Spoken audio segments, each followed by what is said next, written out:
This was a day of tributes, tears, and remembrances as the nation marked 22 years since the 9/11 attacks. On his way back from Asia, President Biden stopped at a military base in Anchorage, Alaska, where he held a ceremony to honor the thousands of people who lost their lives that day.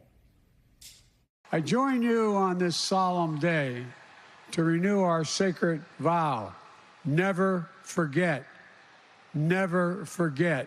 We know that on this day, every American's heart was wounded, yet every big city, small town, suburb, rural town, tribal community, American hands went up, ready to help where they could, ready to serve like so many of you here.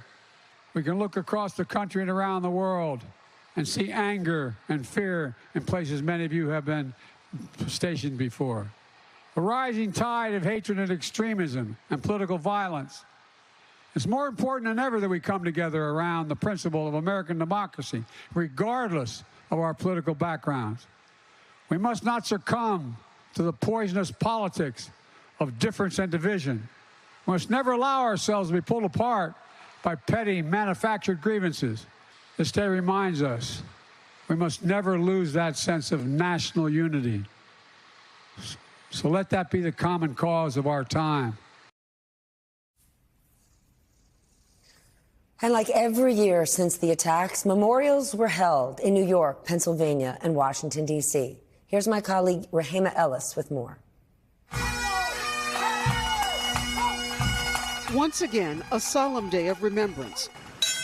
Bells tolling at 8:46 and 9:03, the moment when terrorists attacked the World Trade Center 22 years ago. Alvin Peter Kappelman, Jr. Then the emotional reading of nearly 3,000 names of those who died that day. And my poppy, Gerard Patrick Frank, firefighter from Rescue Company 3. I miss you and love you. I wish you got to take me fishing. We love you, Poppy. In attendance, Vice President Kamala Harris. And the tragedy is still present in so many families' lives to this day, as they're struggling with lingering health effects from the attack. 341 members of the fire department have died from 9/11 related illnesses, almost as many as those who died 22 years ago. He was great. Jim Brosey's father, Joseph, was one of them. He died from lung cancer this year. Lieutenant Joseph Brosey, Engine 88. And his name was added to a memorial wall at FDNY headquarters. I would walk through those hallways looking at names of people I worked with, people I knew, and the one thing you never want to see is one of your own family.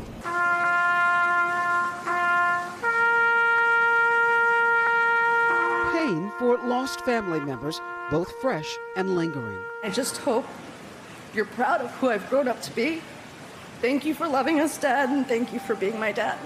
Tonight, a nation honoring a promise to never forget.